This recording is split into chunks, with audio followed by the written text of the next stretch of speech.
Cedric Kaze and Khalil Ben Youssef face another task, and this time around is in the shape and form of Phuti Mohafe and Polokwane City. But how exactly are they going to do this? How are they going to set up? What changes will they make, if any? Well, as it happens, that's exactly what we're going to talk about in this video. Hello and welcome to Khosi Nation Fan TV. I am Bilo, I am your host, and this is where fans meet and talk about Kaizer Chiefs. Khosi Football Club, starting with the goalkeeper, Brandon Peterson. I was talking to Bongani earlier on today, and he was telling me that he doesn't like the fact that Peterson played very well at the weekend, and very few people are talking about it. And I do agree. It's unfair that when Brandon Peterson makes a mistake, everyone will talk about it. But when he saves us and he keeps us in a game, no one talks about it. Like, I think I've only seen 1 or 2 tweets about him keeping Chiefs in the game. But if he had made a mistake, everyone would be talking about it. Umchita would make a mistake that doesn't even lead to a goal, and Chiefs wins, but people will talk more about the mistake that he made. So let's be fair. Brandon Peterson did very well at the weekend, and we should give credit where credit is due. Speaking of credit where credit is due, we also need to appreciate how well the life has started for Thabiso Munyane at Kaizer Chiefs, who will continue playing at the right back position. I will say though that as much as his game against Steelers was very clean, he did seem slightly nervous, right? Sometimes he would be slightly behind the other three in the defensive line, and I don't know whether it's because he was scared this is Barnes and Barnes is very quick, but he settled into the game, and that was because he had the help of a person who's still going to be there alongside him, and that is Inacio Miguel. My captain. I think he's one of those people who are just getting unfair treatment for whatever reason. Wherever you are hearing things, and when people are talking about our defense or things that could potentially be problems, people seem to be pointing at Miguel. And I don't get that. I don't get that because I have not seen mistakes from him. I've seen him doing very well covering for Umunyane. So why and where are we getting this idea of, oh, Miguel is our weakest link and all of that? It really makes no sense. If there's someone that I can think of and put my money on and say Miguel is that person, that I would say he's going to be very reliable. Speaking of putting your money on something, this video is brought to you by EasyBet. See what I did there? Yeah, I know. You can sign up today using the code Khosi so that you can get, look at these benefits, 150% of your initial deposit. On top of that, just by signing up, you get 50 rands back. Just by signing up. No money that you've put in, you signed up, and then they give you 50 rands back. So if you think you can predict what's happening in the PSL right now, well, this would be a very good time to go there to easybet.co.za, use the code Khosi so that you can get these benefits as you see them on the screen.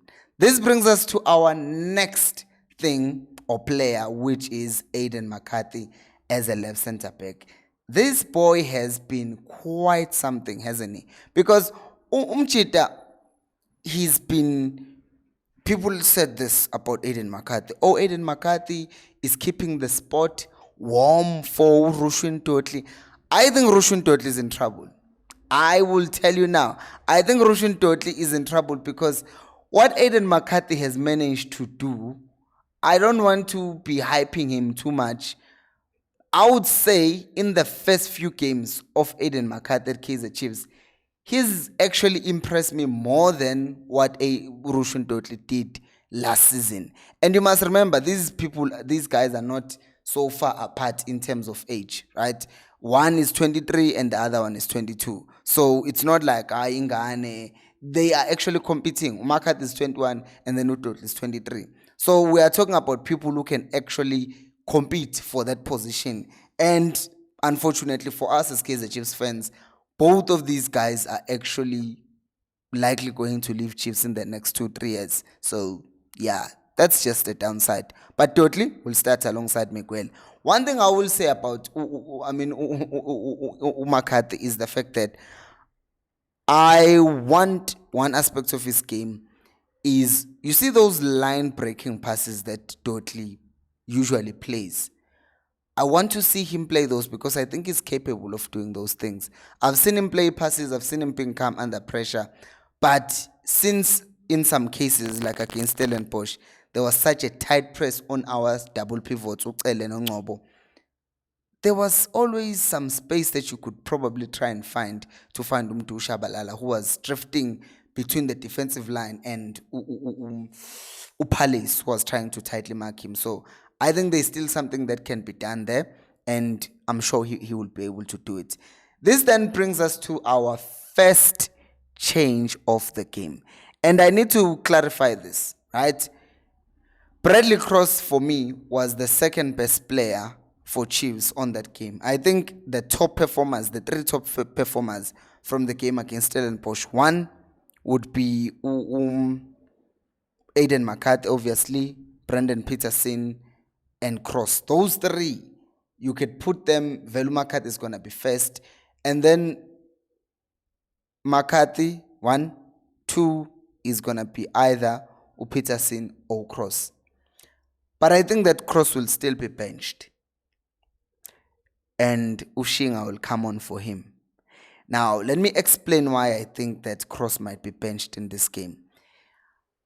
It will make much more sense if you go watch the analysis on the cutback with Umpilo for this game that we played. He was solid in everything that he did, but he was asked to invert into midfield and basically either become a floating 10 so that he can give Ulilepo the side, the wing, and be free to take on people. But he was also sometimes deeper, like alongside uCele, which would mean the defense, Umakatu can play the ball to him, Cross, and then Cross can play the ball back to the defender. And as that happens, then the ball will be played wide. Let me see if I can show you on the screen. Like here, you see that Cross is inverted and Ulilepo is given space. You see that Cross is given the ball and he passes it back, and then the ball goes wide. Now, Cross did this. It wasn't bad. But if it can be better, and someone can do it better than him, and someone can find space better than him in that area and can invert better, I think that Ushinga, in the games that he has played, he has shown that he can do it better. You understand me? He wasn't bad at all. He wasn't bad at all. But Ushinga just adds that bit more in terms of numerical advantage in those central areas, because on the right hand side, whoever will play on the right will likely invert because Omunyane is very comfortable with going up and down. But on the left, that person either has to sit back and become part of a back three, which suits Ukros much more, or he has to invert, which suits Ushinga, because we've seen that they are trying to do the inverting thing at the back. Which then brings us to Umshini, who's going to come back and play alongside uCele. Now, I'm counting these two together, not because they are not that important. We know what they bring us. They help us to play and build up from the back and all of that. And I've seen some people being negative about Umshini as if he's the weakest link in the midfield, doesn't give us anything. No.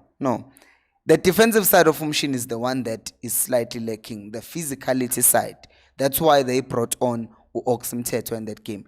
Not because Umshini was bad, but because his Stellies were very quick on the counters, and you needed Umtetwa to break those counters, hence why they took off uNgcobo. In fact, they could have taken off uCele, because noCele and I was under the same amount of pressure as uNgcobo. Example, you see here in this picture here, you see that Cele is marked by Dion of Stellenbosch. But on top of that, you have Butaka tightly marking who? uNgcobo. So our players, our midfielders, our pivots did not have a chance because they were always tightly marked in that game. So I think that it's unfair that people are now just targeting one player because they don't like him. Which then brings us to the 10, and I also don't think much changes. Mtusha Balala played well in that game, and I do think that he's going to once again start. I'm not going to say much. Which then brings us to Uklodi Lilepo. I'm not sure. I had people, I think even Ukof was saying that Ulilepo, he wasn't happy with him. I watched him. I don't think he was bad in that game. I think the ball was not getting to him as much. And since the ball wasn't getting to him as much, when it did get to him, he didn't do the things that he would usually do or that you expect him to do. And I did not like the fact that he was arguing with Cyril over the penalty, because as far as I'm aware, Cyril is our designated penalty taker. It somehow Lilepo took that penalty, but we move. That also brings us to you guys subscribing if you haven't. And Pulemont coming back and playing as a right winger or left winger. Bazo swapper. The point is they can swap around. Mod is back from serving his suspension, yellow card, red card rather. And Utuba, who we'll talk about in a moment, played as a right winger, but I don't think that boy is a winger. He can play it because he has pace, he can move up and down because he's a fighter. That happens, but that's not really his position. He does it because, he wants to play. And if they're saying play right winger, he's going to play right winger. But I don't feel comfortable with him playing there. He can do it, but I just don't want him to play there. So I think that with Modi being back, they can swap around because Modi plays on the left, but he can also be played on the right. Then we can see that swapping and the confusing of the Polokwane City defense and see what's going to happen. Which brings us to last but not least. No, it's not Tutuba, but it's Uflavio Silva. And I know it's one of those, once again, that is Mpilo, but Hlongwane wasn't bad. No, he wasn't bad. In fact, none of the changes that are made are because they are bad. With Ushinga coming on for Ukros, it's just to make it better in midfield when you have numerical advantage, right? And then Utuba, it's because that's not really his position. And then for Hlongwane being taken out and Silva coming on, I think that would have been a thing, well, in any case. But the initial story we got is that their papers were not sorted yet in time for the game at the weekend. So now their papers, Silva and Ushinga, have been sorted out. So now you can play them, because I think Silva is the preferred striker to start. And Utuba, as much as he has shown us that he can play at the highest level, I think Nabi still doesn't want to put him under that much pressure. So we might see Silva actually starting this game. But what do you guys think? Go check this video right here where I was analyzing how Kaizer Chiefs beat Stellenbosch. Thank you so much for watching, and until next time, remember, equals Alpelumoy.